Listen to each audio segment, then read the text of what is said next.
Trolls Sing With Us. Adapted by Barbara Lehman. Illustrated by Dreamworks. Once upon a time, a long time ago, there stood a happy, colorful forest filled with the happiest creatures ever known, trolls. Led by my father, good King Peppy, we trolls, including me, Poppy, were so happy we danced and hugged and scrapbooked all day long. Mostly we sang, way up loud. One day our happy singing attracted the grumpy Bergens. Those grouchy Bergens didn't even know how to sing or dance or hug. Once they saw how happy we trolls were, they figured nothing could give them true happiness except to eat trolls. The miserable Bergens even started a tradition called Trollstice. And once a year they enjoyed a special feast prepared by their very own chef. The main dish? You guessed it, trolls. "Oh, I want the purple troll," called Prince Gristle. It was his first trollstice and he thought he was going to finally feel true happiness. The prince savored the troll. He admired its color, inhaled its aroma, and ate it. "It's rotten," the prince grumbled, then spit out a fake wooden troll. The trolls had escaped thanks to the brave King Peppy. "No troll left behind," he called, leading us away. Chef was banished and Prince Gristle didn't feel any happier. Soon we were in a colorful new happy forest, far from the Bergens. It had everything we needed: fresh air, clean water, and sweet acoustics, because we love to sing. I sang that last sentence, could you tell? This was the best place ever. Trolls were free to live in perfect harmony, and that's why we hug every hour. Sure, the Bergens still wanted to eat us, but only because they didn't understand what true happiness is. King Peppy ruled for 20 more fun-filled years before passing the crown to me. That's how it works since I'm his daughter. My dad kicked off the coronation celebration with a cowbell tap that grew into a funky beat. Soon the whole village was singing and dancing. I swung on my hair to the rhythm while handing out invitations to all of my friends. At Satin and Chenille's, I saw my coronation dress. It was awesome. I couldn't wait to wear it. And my post-rehearsal gown, after party, all of them. My coronation was shaping up to be the biggest, loudest, craziest party ever. "You're going to lead the Bergens right to us," my friend Branch said. I reminded him we hadn't seen a Bergen in 20 years. "Why don't you try some positivity?" Creek added. Instead, Branch stomped off to his highly camouflaged, heavily fortified, Bergen-proof survival bunker. At my coronation party, the village was awash in a rainbow of colors. Glitter cannons blasted sparkles into the air, and all of my pals sang me a sweet friendship song. "Turn it up," I told DJ Sookie. The party music swelled. Then King Peppy stepped on stage. "It is my great honor," he began, "to pass this torch of freedom to my beloved daughter, Poppy, our new queen." His speech was interrupted when the forest shook. Boom, boom, boom. It was Chef! "Run!" I shouted, but Chef quickly scooped up my friends into her sack. I tried to save Creek with my hair, but it was no use. "Thanks for throwing the biggest, loudest, craziest party," said Chef. Branch was right. I'd led the Bergens right to us. "Everyone's going to be okay," I told the trolls, who were left, but I had no idea what to do. I ran to Branch's bunker. "We just got attacked by a Bergen," I shouted. Branch yanked me inside and locked the door. "It could still be out there," he said. "It left and it took our friends," I exclaimed. "Will you go to Bergen Town with me and save them?" "Why don't you scrapbook them to freedom?" he asked. Solid burn. Branch wouldn't budge. Then I got an idea. I asked to borrow Branch's bunker. Before Mr. Grumpy Pants could say no, all of the trolls that Chef hadn't snatched squeezed inside. And 3, 2, 1, I counted down. Everyone's hug time bracelet blossomed. No! I could hear Branch shout as my friends held out their arms to him. I figured after the third hug time, going to Bergentown wouldn't seem so bad to Branch.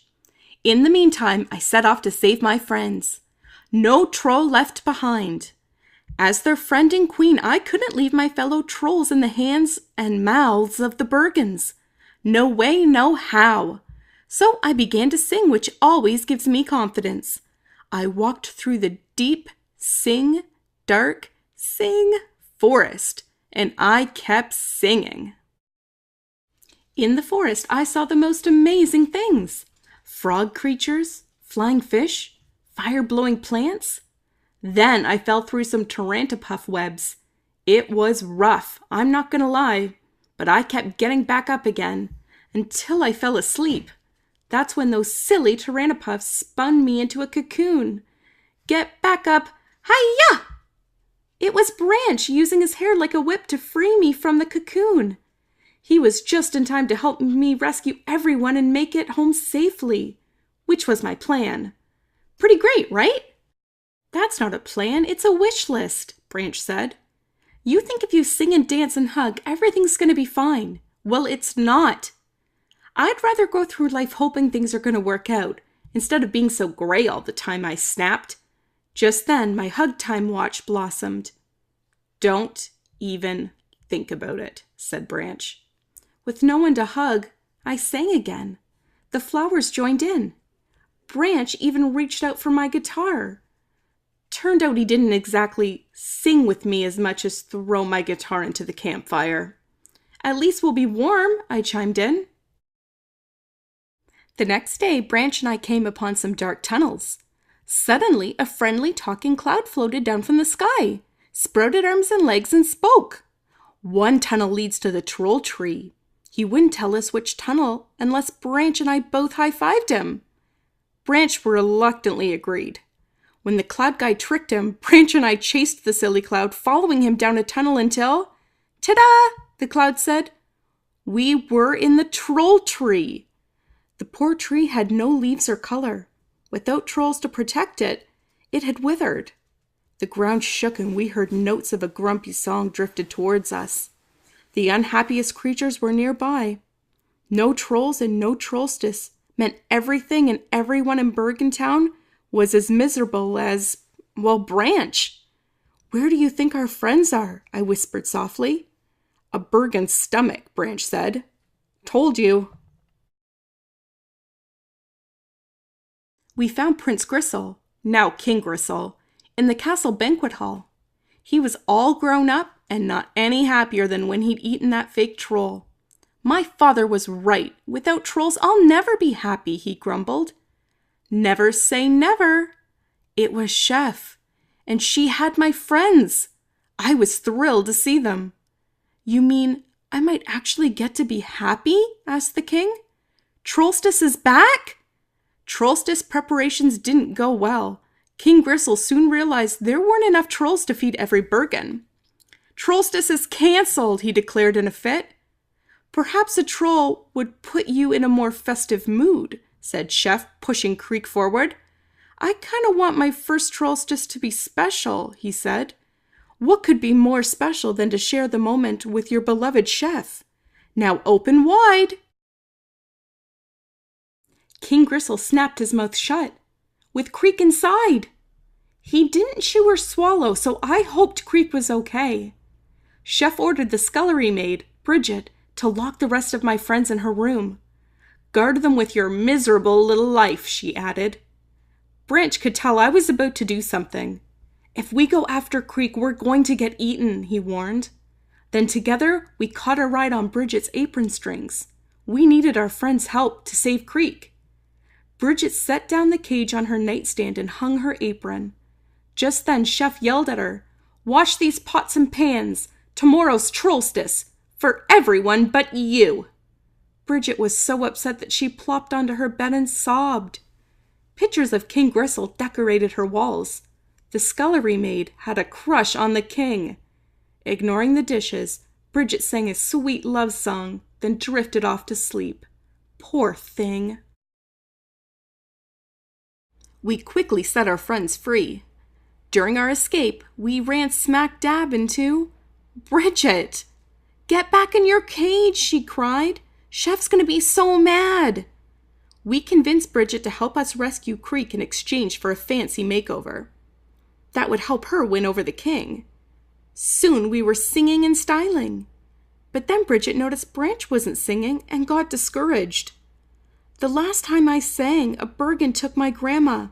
I was so lost in song," Branch admitted, the deep dark secret slowly pouring out of him like syrup. "I didn't hear my grandma try to warn me. 'Branch, blend in,' she'd called, before the Bergen snatched her." It wasn't hug time, but I still hugged Branch. He didn't stop me. He still wouldn't sing, but he offered to help. That was good enough for Bridget, and soon we all gathered around her head, forming a rainbow wig that transformed the scullery maid into a total babe. King Gristle noticed. He asked Bridget on a roller skating date. At first, we trolls helped shy Bridget talk to King Gristle by whispering in her ear. It got a little confusing when she said her name was Lady Glittersparkles, so he wouldn't know she was the maid. But Bridget was truly happy that soon she spoke from her heart. King Gristle shared his own happiness when he opened the pendant around his neck, revealing Creek. With us trolls wrapped around her head, the love-struck Bergen dashed back to the castle. "That was awesome," she said, proud that the king had asked Lady Glittersparkles to join him at Trollstice. "If you want to be with the king," I explained, "he's going to have to love you for you." We quietly snuck into the king's room and found the pendant. Empty! Just then, Chef grabbed us and threw us into a cage with all of our friends from Trolltown. Where was Creek? I wondered. Turns out he had led the Bergens to Branch's bunker where my father and the rest of the trolls were hiding. Sneaky Creek even played my cowbell to get them to come out. Everyone inside believed it was me playing it and rushed outside, into Chef's clutches. At Trollstice, Chef prepared her kitchen for the main course. Us. Stewing inside Chef's pot, I felt like a failure. I had no song in my heart. I was defeated, deflated, decolored. Then something weird happened. Branch sang. He sounded like an angel. He showed me that singing, dancing, and hugging do matter. I started to sing with him and my true colors came back. So did Branch's. He wasn't gray anymore. He was beautiful. Our song even inspired Bridget to stand up to Chef. Then she helped us escape. After what Bridget had done for us, we couldn't let her be thrown into the dungeon. We jumped onto her head and formed the rainbow wig, right in front of King Gristle. The smitten Bergens remembered the happiest they'd felt together. Then all the Bergens, except Chef, realized they didn't need trolls to be happy after all. Safe at last, we helped the Bergens celebrate the return of happiness to Bergentown. Back in Trolltown, it was finally time for my coronation. This time we turned the music way up. A big thank you to my son, Wyatt, for this suggestion. Thanks for listening and don't forget to subscribe. Want to check out the last story we read? Here's the link. Do you have a favorite book you want read aloud? Leave it in the comments below.